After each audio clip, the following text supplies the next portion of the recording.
What it do, YouTube? This time we got our big boy, Big Diesel, Shack Attack, Hack Attack, all that.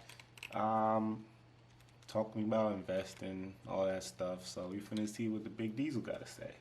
Y'all already know Shaq being all types of junk. Like, man just be doing side quests nowadays. He probably made more money than he's made playing basketball. Like, what he got? He got the Gold Bond commercial. He got apparently he got a donuts franchise. He got a movie theater in Newark. He be promoting junk on his Instagram. Car commercials, all types of junk. Carnival. Is it Carnival or Norwegian? Carnival Cruise Lines, just all types of crazy stuff. And I'm pretty sure he got his own little side businesses too, so you can check it out. But all right, let's hop in. The more than Shaq. See, the Shaq guy's going to fade away because you got Steph Curry and all these guys stepping up. The Shaq guy will fade away at some point in time. But Dr. Shaquille O'Neal will be around forever and ever. Ooh. Man said doctor. See, again, if y'all don't know, bro's educated. Like, and I think he was a cop in Florida. Yo, Shaq just be doing all types of stuff. But see, what he trying to do is he trying to make. Welcome to you. How are you, He's sir? trying to leave Good, a and I legacy call you doctor outside because of basketball. unbeknownst to a lot of people, you hold a PhD in education. Yes, that's true. Tell me about the franchises that you're Don't even involved know. My favorite one right I ain't even know that myself. Like, but it makes sense.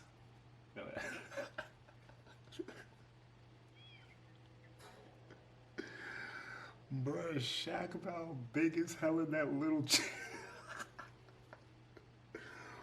Why they do that to him? Why they put him in the little school chairs? Like bro, not 300 pounds. Chair and back now for is dear Krispy life. Kreme.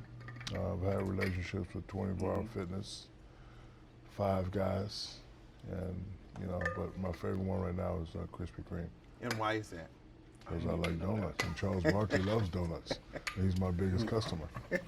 No, but Krispy Kreme is just a fabulous donut. I was introduced to it in college and been in love with it ever since. So right now, got a few franchises. Hey man, I know y'all been on campus before. They always fundraising with them Krispy Kremes. If you know, you know. I'm looking to get more. I want to be a large part of that business. So I was reading about your relationship with Carnival, and they called you the CFO. It was confusing because usually that's Chief Financial Officer, but for you it's a Chief different Fun. title. What It's is it? Chief Fun. I already know. It's the Chief Fun Officer. Have you not heard? No. Oh, you Well, what? CFO. seen this Oh, guy? really? Want to know what else? Tag, you're it. Run! Too big to be My job doing to this, bro. bring awareness to people about how fun Carnival Cruise Line is. I admit, I used to be a hypocrite about it. I lived across the street from the terminal, and all I saw driving by was a big ship with a bunch of windows. So I assumed it's for old people, it's boring, there's nothing to do. But I was riding around one day and I said, let me go check out one of these ships. That was one of the best things I've ever seen in my life. Restaurants, activities for the kids, full court basketball court, swimming pool, nightclub. Like No, I finna go on a I cruise was soon. amazed. So I had a meeting with Mickey and Carnival. I said, hey, I don't think the people. I mean, y'all seasick? I don't think I'm seasick. I'm not afraid of water, but they say a lot of yeah. Will know what you rolling with over here. Let me be the one to tell them. Because again, when you, like back in the day, if you say cruise to me, I'm thinking, bro, I'm not, no, that's for old people. I'm not doing that, but it ain't for old people. It's for everybody. And it's affordable. And I stayed at a lot of luxury plush hotels in Vegas. It's the same thing. I'm talking about the rooms, the decor, everything. It's amazing. What was your first investment? My first big investment, I want to say it was Google. I mean, I had a lot of little minor investments that people would come and say, "Hey, we're gonna do some pinstripe jackets with the With the crest? yeah with the King of England crest. People are gonna like it. You give me 100,000, I'll give you $1 million in a year." I did a lot of stuff like that that never worked out. So one day I'm sitting playing at the Beverly Hills Hotel, and I hear these two gentlemen talking about Google search engines, and one day your phone's gonna be this, and you type anything and it comes up, and I was like, say that again? Oh, hey, how you doing, Shaq? Come over here, listen to this. Boom, boom, boom, boom, boom. Yo, I wonder. I'm gonna just say this. I wonder if they like seen Shaq and was like, "Oh, we gonna have this little convo in the background, loud, so he hear it, and then he come over here, and it's just like, yeah, blah, blah, blah. Oh, hey, Shaq. Oh, didn't see you. Blah blah blah. Like, That's If I would like to invest in this. My guy hooked it up, and we invested, and then I forgot all about it. And then I read the article, and everybody else read the article about the big hit that some of the early investors received. When you look at the perfect pictures, it looks like I'm at home saying, do this, do that, do that. It ain't. It's just, being in the right place and time, and just, yeah, and just opportunities coming. So But That's right. you still have to have a skill for being able to weigh those opportunities. My- How do you know who to trust? my skill is if something comes across my desk and I don't believe in it, won't even look at it yeah, at all. yeah. Hold on, I wanna backtrack real quick. For being Right able to here. weigh those opportunities. Nah, hold up. The article, and everybody else read the article about the big hit that some of the early investors received. When you look at the perfect pictures, it looks like I'm at home saying, do this, do that, do that. It ain't. It's Yeah. just, being in the right place and time, and just, and just opportunities coming. So, But you All right, so this what I want to say, right? Like, that's why you always gotta be ready. Like, you gotta stay ready. Like TTG, train to go. You gotta have your ducks in a row, because you never know. And it's not even just like finance wise, money wise, and nothing. It's just life. You feel me? You never know what's coming your way. Like, you never know what's gonna come across your desk. You never know who's gonna come in your life. Like, you just always got to be ready for whatever situation. You know what I'm saying? It's saying, right? You fail to prepare, you prepare to fail. You know what I'm saying? Like, it's like that. you still have to have a skill for being able to weigh those opportunities. How do you know who to trust? my skill is if something comes across my desk and I don't believe in it, won't even look at it at all. So It's just a gut feeling. no, it's just one, I can't lie to the people, right? And two, yes, a gut feeling. Like my favorite story, and I don't want to disrespect anybody, but after my first championship, Wheaties, my people say, hey man, why don't you be on the cover of Wheaties? I said, I can't do that. They said, what do you mean, brother? Breakfast Champions? I said, don't know what it tastes like, never going to taste it. What do you mean? I said, well, Frosted Flakes will always be my first option if you want to talk cereal business with me. Then Fruit Loops, then Fruity Pebbles. Period. There ain't nothing.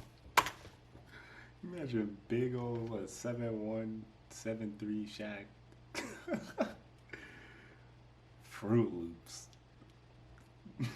Fruit Loops. Come on, my guy. Fruit Loops. I don't even know what cereal out there is tough. Like,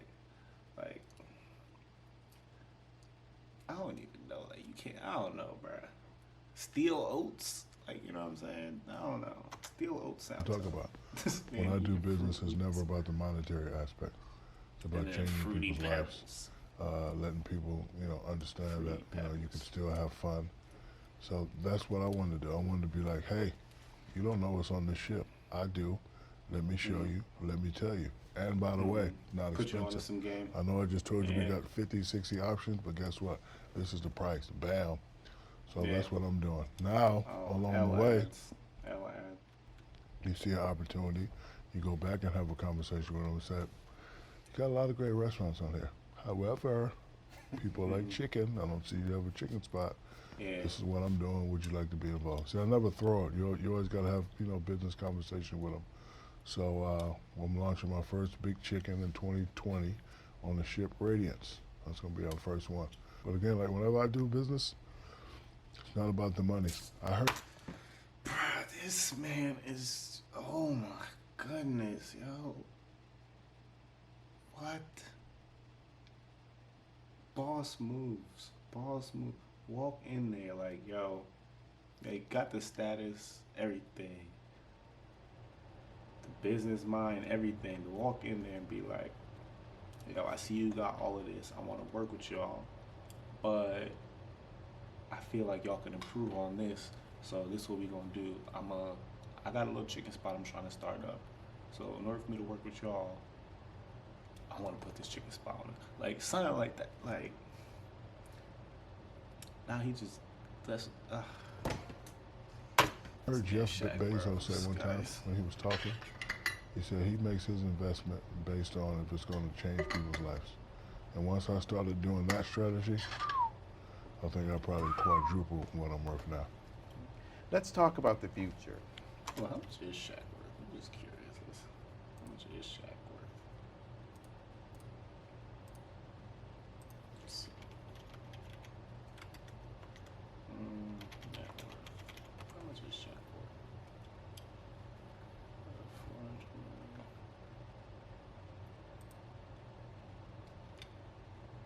About 400 mil. Okay. That's pretty good. You've had a lot of success in the business world. You've done movies, you've rapped, you've done all kinds of things. Hey, But that'll what's be most important to But you it will be now? more. I have a lot Promise of you. dreams and aspirations. First one is to be sheriff somewhere. That's my next big dream. Second one is law school. Third one is to Why you want to open be up a children's sheriff, bro? Like, why you want to be a sheriff, schools, bro? K through 4. There's a school around the corner from my house. I love it. It's tough. I call it the no problem school. All the stuff we got going on, and I live in deep South Georgia. Well, not South, but south of Atlanta. And all the stuff we got going on, I ride by the school every day. Black and white kids playing and hugging and kissing. Spanish kids, they're all running around, and they all know me as Uncle Shaq. I'll stop by and I play with them. Love that. Law and owning a law firm is part of your plan, right? Bro, hold up, bro. This man, eyebrows, no homo. This man, eyes, no homo. Law and Shit, it's owning a nice law as firm hell. is part of your plan, right? Yes, that would be. What Oh, sparked my that God. interest? Well, what sparked that interest is No homo. having a little bit of success in owning things. I don't Don't want to just be a peep lawyer. shit. I'm not, but I would like to educate myself on what it takes to become a lawyer, take the bar, pass the bar, and then go back to my teamwork concept. Let me get a law firm. Let me get me a hell of a point guard. Boom. I'd like to get 5 or 6 lawyers. We put them together. Get one guy under me. I manage all of them. We'd be very successful. That's one. See, and then I don't want to pause too much, but like he's using his privilege, right? Because he has privilege now at this point. He ain't come up with privilege, but he's using his privilege right now to make a difference, to do what he wants. It's not even to do what he wants. What he's doing at the end of the day, like he said it earlier, is he wants to change lives. He wants to be a positive impact in people's lives. That's what he wants his legacy to be. He doesn't want to just be known for the basketball player or one of the greatest big men to ever play the game, anything like that. Like he wants to be known as somebody that changes lives. You know what I'm saying?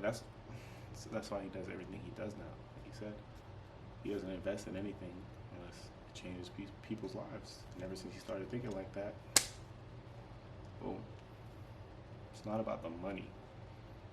You know, it's the impact he's making on The dreams I have. their I like to sit down and just make up stuff that I want to do, and then at some point go for it. When you went to LSU, it was a tough run. People were hacking you. Like, What was that so like? mad. I wouldn't say it was tough. It was something that I relished, and I always looked at it as a sign of respect. Can't play you, can't guard you. 2 of my teammates added to me, which makes 3-on-1. We still can't stop you. Now we got to beat you up. But growing up with a drill sergeant and being a football player first. See, a lot of people don't know football was my love. So I always like contact. I always like bringing the pain.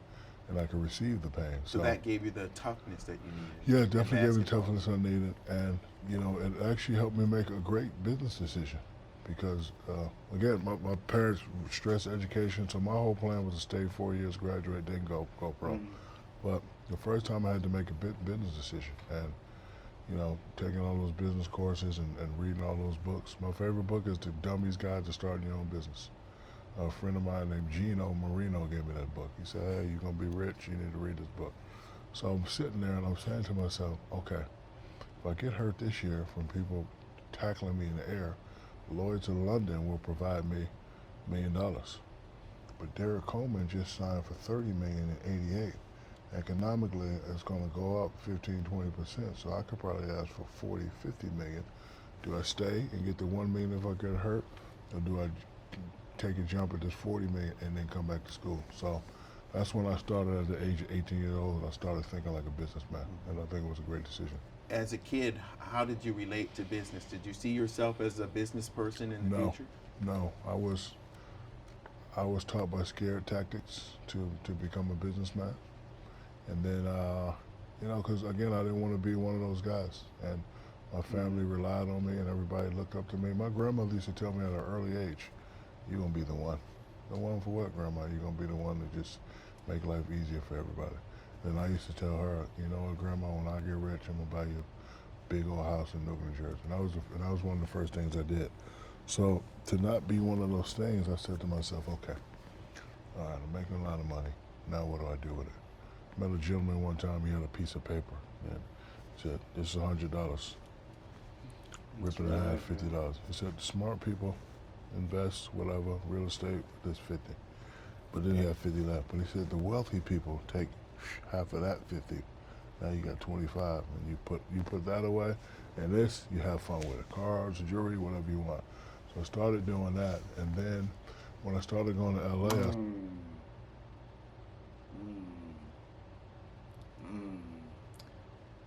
You got $100. You invest 50. Tuck away 25%. $25. You spend the other 25. I'm writing that down. It's a cheat code. I started seeing the things that Magic Johnson was doing in the community. I was like, okay, this is what people started talking about. Then I started dabbing into it. My first big purchase was 40 24-hour fitnesses. We did that, and then we did some real estate, redeveloping Newark, New Jersey. We dibbled and dabbled. Got 4 or 5 restaurants in Las Vegas. Did a couple local car washes. Got a couple annuities. What's so attractive about the franchising business? It's just, again, partnering up with another reliable, excellent brand. Being in business with people, and just, owning stuff. Magic Johnson said to me at 18 years old when I first met him, first time I met him, because he had an event and they clapped, Magic Johnson, newcomer, Shaquille O'Neal. And Magic pulled me to the side and said, it's okay to be beloved by the fans, but at some point, you want to start owning things. And at 18 years old, I had no idea what he was talking about. But as I got older and moved to LA and saw how he moved around the community, I was like, okay, this is what I have to start doing. You were criticized earlier in your career for diversifying, but now that seems to be your strength. Criticism to me is a double-edged sword. Swore. You can take it Swore. and listen to it and say it away, Check and you time. can listen to it, find some truth in it, and better yourself. But I only take real criticism from my panel. Mm. Mother, father, Dale Brown, Mike Parrish, Jerome Crawford, Colin Smeaton, and Perry Rogers. That's my panel. They're the only ones can affect what I say and what I do, ever. Dream 7. So again, when I hear something, Seven growing up heaven. with a drill sergeant, you can't hurt my feelings. No word can hurt my feelings. I've been in San Antonio, Baton Rouge, Germany, so there's no word you can say to hurt my feelings. So I'm programmed to go, all right, you're doing too many rap albums. You got swept three rounds in a row for the last 3 years. All right, fall back on the rap. Just fall back on that and let's see what you can do. Oh, championship, boom. Fall back on the rap again. Another championship, boom. We fall back on the rap and the movies and the commercials. All right, 3 in a row. So rather than go, oh, no, you listen sometimes to what the people are saying, especially if it's people you respect. The people you don't respect, you don't even listen to. But if it's people you respect, like if I heard because I like you and I respect you, if you said something, I wouldn't get mad at you. I would just rewind it a couple times, Yeah. close my eyes and listen. All right, he has a point. Yeah. He has a point. And that's how I do criticism. So, because you have to take advantage of opportunities. Everybody don't get these opportunities. I never wanted to be a rapper. I never wanted to do movies. Thought about it, dreamed about it. So when I got drafted, Arsenio Hall kept calling me. Hey man, we want you to come on the show. But it always goes back to the story I told you earlier. My mother said, make him remember your name. I don't want to come on your show, Arsenio, in a $5,000 suit and tell you corny stories and have you laugh. I'm going to do that because that's the format. But at the end, I got to make him remember my name. Got to do something different. Let me rap in my favorite rap group, Arsenio. Man, you can't rap. Let me show you. Did it. Boom, boom, boom. Record companies called the next day. I'm like, no, I don't want to do that. I'll give you a $10 million, 3-album deal. It's an opportunity. I said, okay, but I don't want to do album by myself. Let me do it with all my favorite artists, and you got to pay my artists whatever they want. All right, so now I'm trying to help them out, get them some money too. Deal. So that was my first opportunity. Yeah. So then, People always trying to put people on. Always trying to put people on. Always. I'm walking around in LA, and I see a guy, Billy Freakin. He said, you know who I am? I said, no, sir. My name is Billy Freakin. I directed The Exorcist. I'm like, man, you're a legend in my house. Boom, we started talking. I got a project for you, sir. You're going to do a movie. Man, I'm not an actor. Well, the good thing for you is you got to play a basketball player. Man, I don't know if I can do that. We'll pay you $3 million. Huh? What? Me? $3 So million? this is about, it ain't Could about be. sitting at home going, I'm going to do this, I'm going to do that. A lot of times these things just come up. You just It's gotta take widely known advantage. that your relationship with your mother is close. And the one thing that really struck me in prep for this interview was learning also about Philip, your father. And he wasn't just tough on you, he was also tough on the people who were working around you as well, it seemed like. Tell me about him. He was a drill sergeant? He was a drill sergeant, he was a major disciplinarian, and he was a major high-level juvenile delinquent growing up in Newark, New Jersey. And he knew what the surroundings could bring. He knew that if I didn't follow the right path, I could end up a follower as opposed to a leader. So his mindset, I'm going to do whatever I have to take to make sure you go down the right path. And I thank him for it every day. I saw an interview with your coach, Dale Brown from LSU, and he said that Phil told him once, I think it's time for blacks to go another direction and develop intellectualism so they can be presidents of corporations instead of janitors, so they can be generals in the army instead of sergeants, and so they could be head coaches instead of assistants. If you're interested in my son's intellect, we might talk someday. What inspired him to be that way, and how did that impact you? Well, because he knows that education could bring out a lot. Education Knowledge is is something that power. can never be taken away from you. Right. Knowledge is You have to power. retire from basketball. You have to retire from NFL. You have to retire from being a rapper. You have to retire from being an actor. But if you don't have education while you're doing all that, you'll be one of those stories that we all know about. It's a shame that 60% of I'm gonna say, professional I'm athletes gonna after say. they're done, they have nothing. Yeah. Well, he made that statement because at the time I was a terrible basketball player. 6'9", 13, couldn't play, Couldn't dunk. couldn't dunk. It wasn't looking good for me. So the only way I could probably go to college is get an academic scholarship. So he was really he Bad in didn't the want no books. C's, no B's. If I didn't get an A, it'd be trouble. And his thing is, hey, I don't care what you do in life. If you're an educated man, they can't take anything away from you. Right. Right. And you were in Germany at the time as well, 4 years in Germany as a kid. How did that influence you? I tell people all the time that I live the Karate Kid sort of life. The things I went through in my childhood prepared me. If y'all ain't seen Karate Kid, what you doing? You know what I'm saying? What you doing? Go check that out. Go check that out. To Never become the say character known never. as Chef. For example, born and raised in the projects of Newark, New Jersey, had to move to Germany, Talk learn about how the to new deal with version, though. Europeans. Left there, had to move to San Antonio. You know, you deal with everybody, including Hispanics. Leave there, go to Baton Rouge, had to learn how to deal with Cajuns. So the point I'm trying to make is it enables me to deal with all people. I speak every language. Shalom, salam alaikum, what's up, big homie? How you doing, sir? I speak every language to everybody.